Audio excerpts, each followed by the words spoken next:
sendiri dengan ayat-ayat yang telah diajarkan oleh Nabi SAW dan doa-doa yang beliau ajarkan untuk pengobatan ruqyah namanya. Ruqyah syariah. Tentu ada buku sendiri panduannya, tapi yang paling mendasar Bapak Ibu bisa coba membaca. Kalau misalnya sering emosional atau merasa malas sekali kalau beribadah, malas interaksi dengan lawan, dengan pasangan halal kita, dengan suami istri, sering bertengkar, anak terlalu nakal, ya, di rumah selalu gelisah, maka butuh ruqyah syariah. Ruqyah yang paling sederhana Bapak Ibu bisa terapkan adalah Bapak Ibu membaca untuk diri sendiri, gitu kan, ayat-ayat ruqyah. Kalau yang paling dasar itu membaca Al-Fatihah sekali, Al-Ayat Kursi sekali, Al-Ikhlas sekali, Al-Falaq sekali, dan An-Nas sekali. Ini yang mendasar dulu. Bapak Ibu baca, ditiupkan ke telapak tangan, kemudian diusap dari kepala sampai ke kaki. Diusap dari kepala sampai ke kaki. Ada sebagian teman-teman kita yang mengembangkan retorika ini dengan melipat gandakan menjadi 3 kali.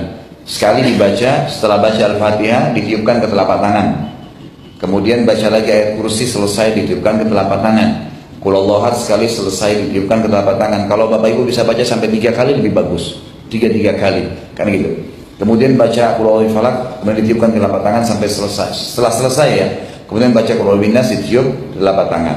Kemudian diusapkan dari kepala kita sampai ke kaki. Niatnya membentengi diri dari semua sihir dan setan-setan yang ada.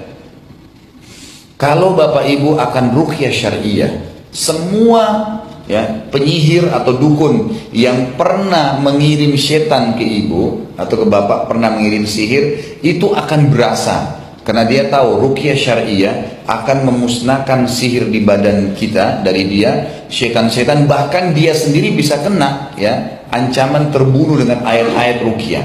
Berapa banyak penyihir yang mati kena meruqyah, kena orang yang sedang dia sihir di ruqyah, akhirnya dia kena sendiri gitu kan. Dia kena sendiri.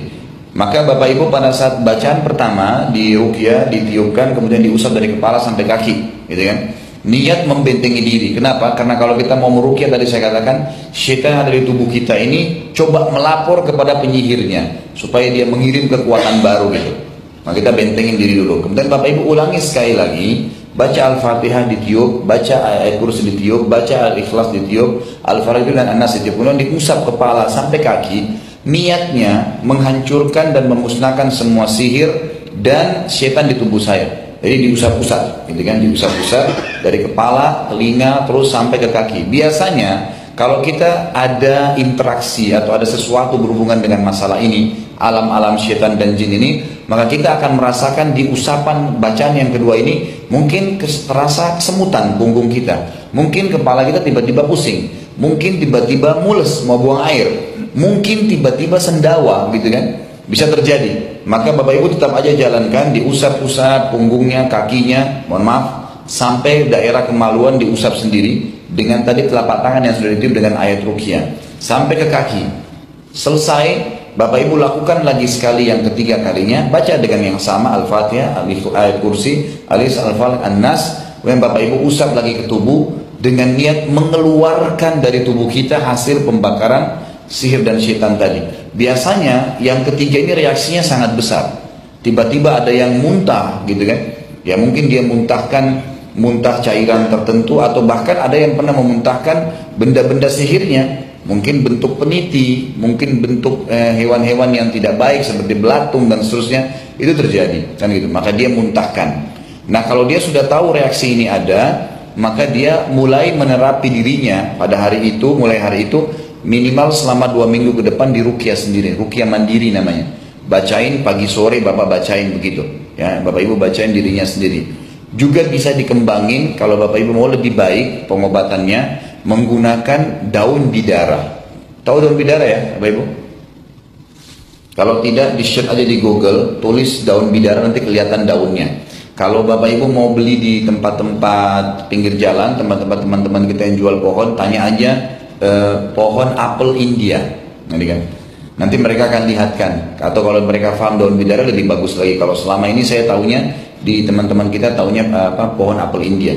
Kalau pengajian saya yang lain memang saya pesankan langsung dari teman-teman di Bogor atau dari Karawang, mereka mendatangkan 1 truk kemudian dibagi ke jemaah pengajian gitu kan, tinggal dibayar ke orang-orang itu, berapa biayanya satu potnya gitu.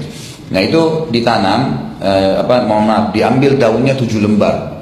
Dalam sebuah hadis yang sahih dikatakan, diambil 7 lembar daun bidara, kemudian dihancurkan dengan 2 buah batu. Kalau kita sekarang mungkin ulekan, atau mungkin kita bisa kembangkan dengan blender.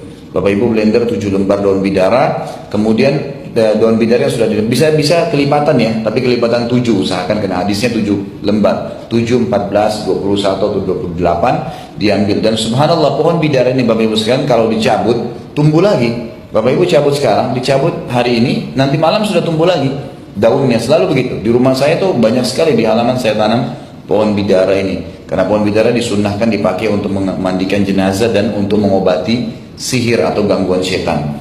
Baik Bapak Ibu, setelah dihancurin, dimasukin ke dalam air yang mau diminum. Kalau kita mau minum air, Bapak Ibu bisa cemplungin di air, diminum. Kemudian Bapak Ibu ruqyah air itu, dibacain ayat ruqyah. Baca tadi Al-Fatihah, Al-Ayat Kursi, Al-Ikhlas, Al-Falaq, An-Nas, ditiupin di air itu, diniatin untuk meruqyah, baru Bapak Ibu pakai minum.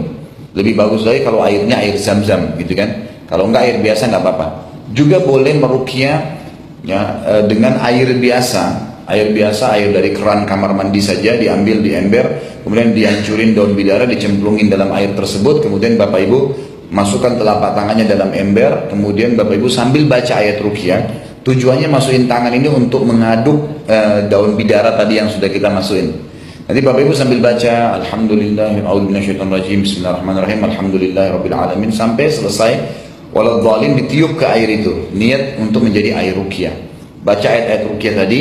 Kemudian airnya ini bisa Bapak Ibu pakai untuk meruqyah diri dengan cara mandi.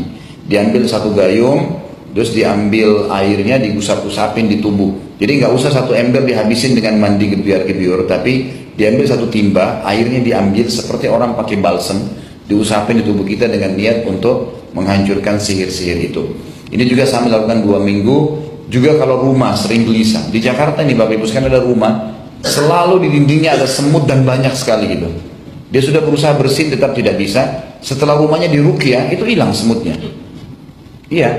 Dan itu ada orang yang sering bertengkar suami istri, jadi nggak jadi sudah berhenti bertengkarnya. Anaknya nakal sekali, jadi berubah dengan ruqyah rumah.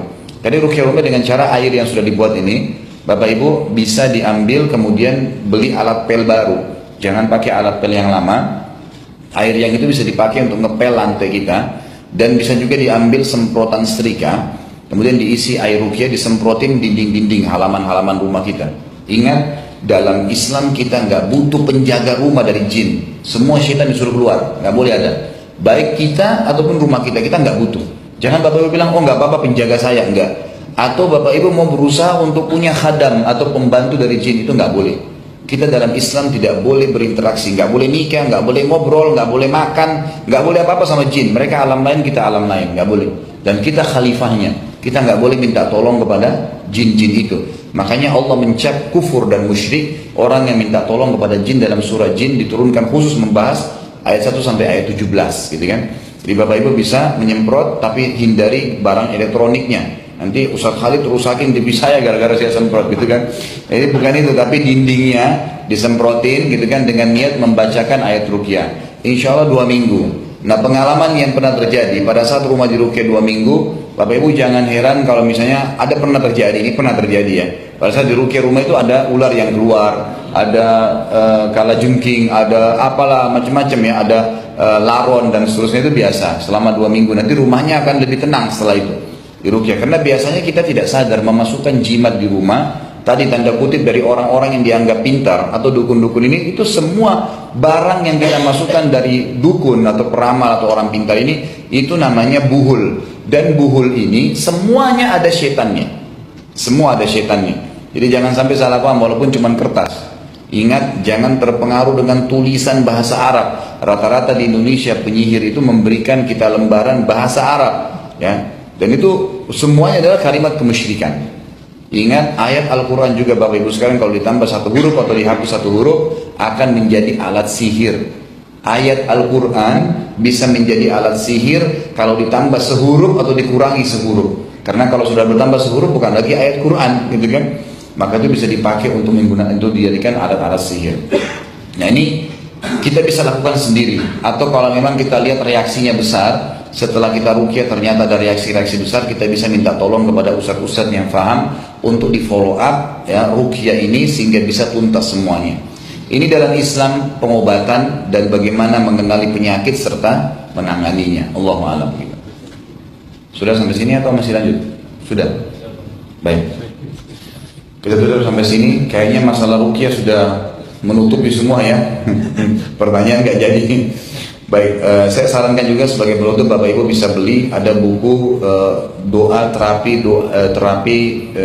penyakit dengan doa dan ruqyah. Itu juga ada buku-buku yang cukup banyak bisa dipakai untuk digunakan di rumah dan dibagikan kepada keluarga.